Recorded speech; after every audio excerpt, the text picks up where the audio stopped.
nuovità. Michel Archange.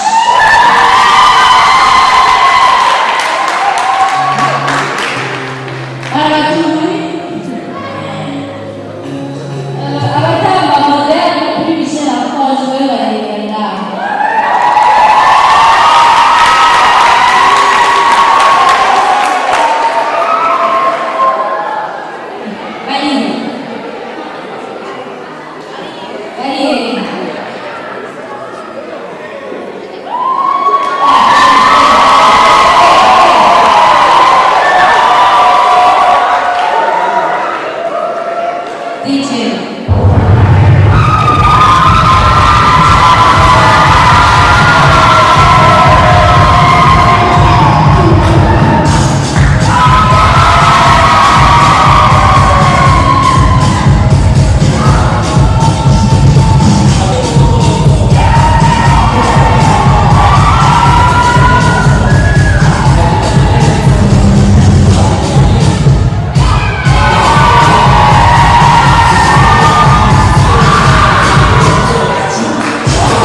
Bonjour la salle. Comme vous avez déjà vu cela, pour les autres présentations culturelles, seuls les jurons de dernier, vous pouvez les commander. Mais même si on a délivré notre jeu, on va. Je suis un peu on va les commander comme si je peux commander par la main. Et ça, vous qui le voyez, je vais le dire, je vais dire ça. Il va dire sur la culture générale, quelque chose qui va avoir la ça. Il suffit juste de vous dire, la télé de la et qui va le barabara, à tel qu'il a repoussé. Après le plan de l'image, il dit la gage. O que eu gosto de dar para casa. Quando você vai para ele, ele vive uma pessoa chamada Oli. Nesse lugar, nós chamamos de bicho. Como nós vimos? Nós chamamos de agora eu vou mostrar essa tábua, nós chamamos de pessoa hoje. Vem cá, mas o caminho, o que é de hoje, o Brasil que não acho, e o Alpino. Como ele se vê no lugar agora? E o Brasil, dizemos como frase, para ele, se dá o que questions sont dans le 10. Et voici les règles du jeu. Normalement, chaque question, chaque bonne réponse vaut 10 points. Et le jeu est collectif. Ce qui veut dire, si cet équipier, donc disons un nombre de cette équipe, marque un point, marque les 10 points, les 10 points vont directement à cette équipe, tout comme dans notre équipe. Mais il n'est pas permis de se consulter. Donc la tricherie n'est pas permis. Comprenez très bien, c'est comme la moyenne en classe. Vous pouvez jouer comme vous voulez pour monter la moyenne en classe, mais il n'est pas permis de collaborer. Vous comprenez cela? Donc c'est une série de questions. Réponse courte et bref. Alors, je pense que je me suis fait un peu entendre. Voilà. Place au jeu. Normalement, à ma droite, j'ai quelque chose.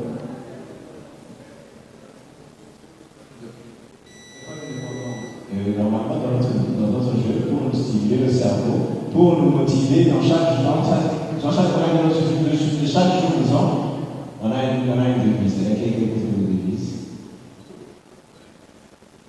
Que le Seigneur nous guide à la victoire. Merci.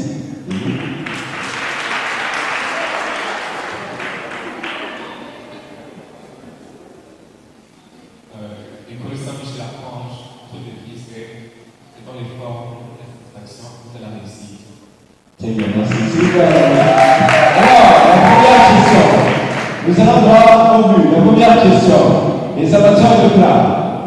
Quel est ce plat de viande couramment appelé chez nous il choco est un mot anglais déformé. Quel est ce vrai mot? Le vrai mot en anglais. Chop. Pardon? Chop. Pardon? Chop. Vous connaissez les choco tous? Alors je voudrais savoir.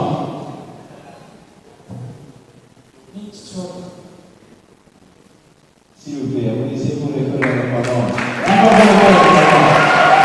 Vous voyez notre jeu cette fois-ci. Les michopos que tous vous connaissez. Lesquels origine pour les michopos? C'est meat chop. Normalement, c'est le mot anglais. Alors, nous allons voir maintenant, nous allons traverser l'Atlantique, nous allons voir vers l'origine de nos grands réseaux sociaux, de nos moteurs de recherche. Quel est ce cité? Non, disons. Quel est ce territoire situé en Californie? Territoire situé en Californie, productif. Territoire productif situé en Californie, accueillant des nouvelles. Silicon Valley. Accueillant les nouvelles technologies telles que Facebook, etc.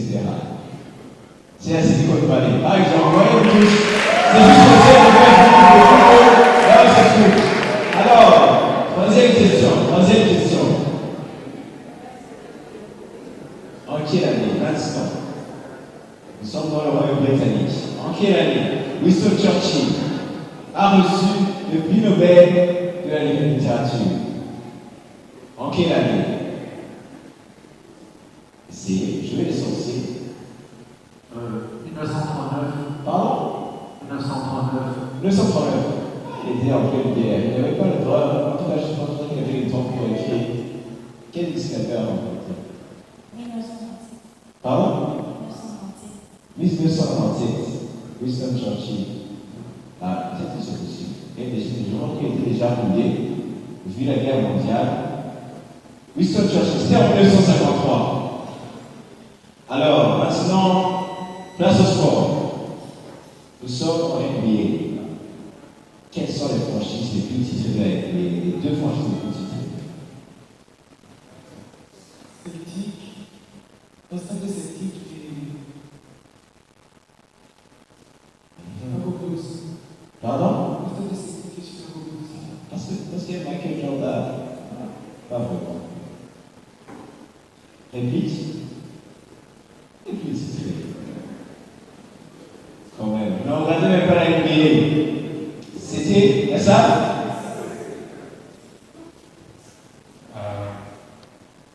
Western Celtics and the Lakers. Pardon? Western Celtics and the Lakers. Laisse. Western Lakers. Dis beaucoup. Alors, maintenant, nous allons bien droit vers mon cahier. Il faut bien feuilleter mon cahier. Et vous projetez encore plus loin. Branche de la physique, qui décrit les mouvements des objets macroscopiques de vitesse inférieure à la vitesse de la lumière. Branche de la physique, qui décrit les mouvements des objets macroscopiques de vitesse inférieure à la vitesse de la lumière.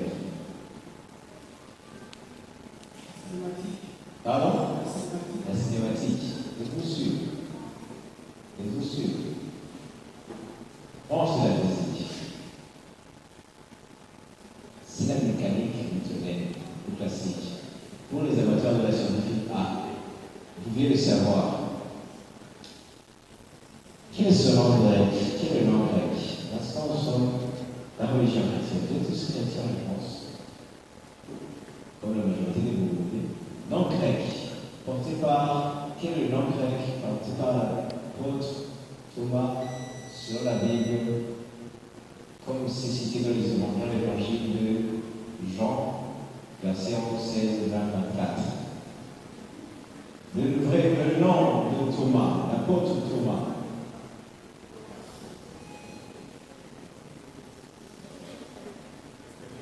Pardon? Iscariote. Thomas Iscariote.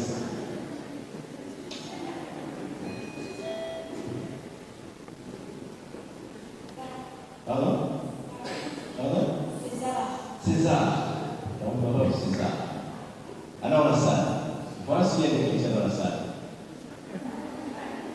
Y a-t-il pas de chrétiens dans la salle? Vous ne connaissez même pas le nom de l'apôtre dans la Bible? Essayez quand même, c'est des dîmes. Des dîmes ou des dimos. C'est dans les moyens de salon. Sûrement certains chrétiens, c'est bientôt Pâques. Bien, sûrement qu'on va lire cela lors de la résurrection. Parce qu'il est cité vers la fin. Alors, 7e question. Donc, il reste 4 questions. Vous pouvez nous annoncer le score? Quel score? Ici, à 10. C'est toujours droit. 4 questions qui restent. Maintenant, place à notre chère langue, la langue de Jean-Baptiste Raoukak. S'il vous plaît. Et la Hitza ou Yumius? Et la Hitza? Et la Hitza. Voilà la question. Et la Hitza. Isham Koumoudé.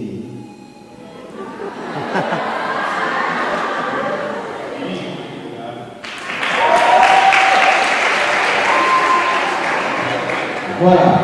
Maintenant, nous avons déjà parcouru la religion. Nous avons passé en Europe. Maintenant, vous avez déjà passé aux États-Unis. Maintenant, place à l'Asie. À l'Asie. Nous sommes orientales. Une région coincée entre l'Inde et la Chine. Non, voilà. Une région coincée entre l'Inde et la Chine. Alors, j'aimerais savoir, quel est le chef religieux du Tibet? Comment appelle-t-on le chef religieux du Tibet?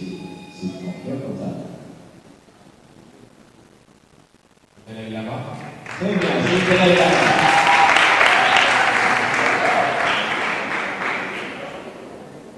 Maintenant, nous passons à l'univers aquatique. Quelle est la mer la plus salée du monde? La mer morte. La mer morte. La mer morte contient beaucoup de sel. Je pense que vous voulez la mer. 250. Ah, vous voulez jouer l'essentiel. Alors, on explique cela en pourcentage.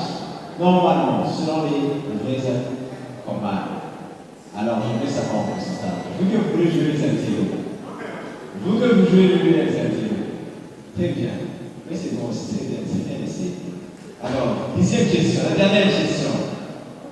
La chanson. Quelle chanson? Quelle chanson? À qui doit-on la chanson? Malaïka, sortie en 1900. En 1900. Je continue la question.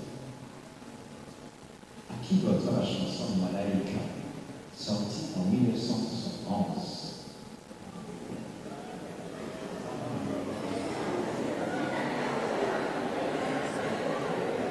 C'est Myriam Makeba. Sûrement les amateurs de classique. Alors, le score de finale, c'est 40 et 20. Par exemple, s'il vous plaît, surtout ne sursautez pas trop tôt. Ce qui veut dire, s'ils ont 40 points, c'est 40 points. Une victoire ne signifie pas qu'ils vont être qualifiés après avoir vaincu le match suivant. Si vous pouvez gagner, par exemple, ce qui compte ici, ce ne sont pas le nombre de victoires, mais ce qui compte, c'est le nombre de points qu'ils ont gagnés. Voilà, la seule idée de remporter ce match, c'est 40 pour l'école indépendante, l'école Saint-Michel-Archange. C'est super bon.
voglio portare adesso non devo neanche.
ensemble de la chanson. Donc ici, elle est chantée avec nous. Donc, la chaîne va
special picture.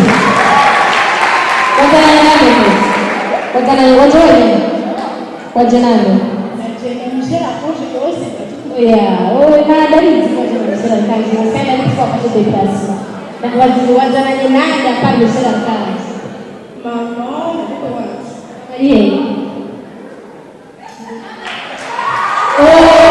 Mama Keke. Mama Keke unabila sana kwa hiyo changamoto. Amesema shirika ile inatumia Keti ya oxygen hapo wakifanya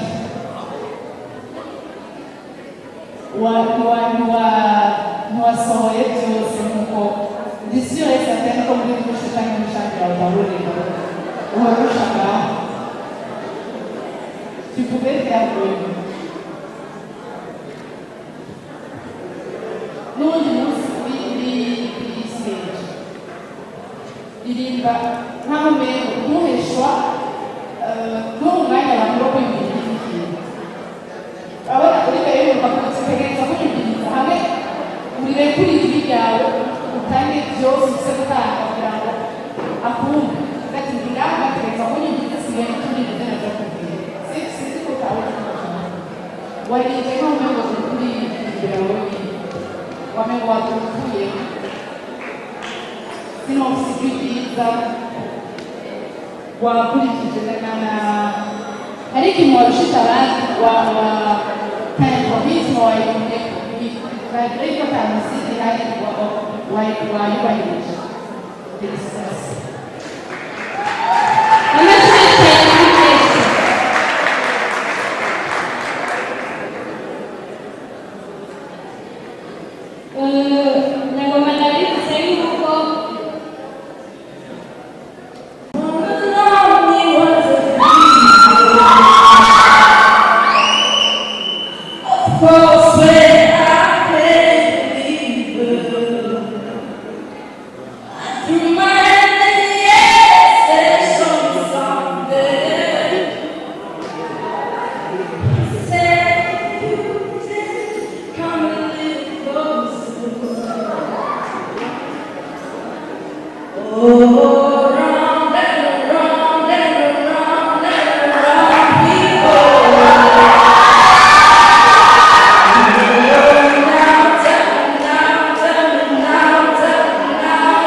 Funny are the broken ones, but I'm the only one who needs saving. 'Cause when you never see the light, it's hard to know which one of us is pain. Not really sure what I feel about it. Something in the way you move makes me feel like I can't live without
Amen.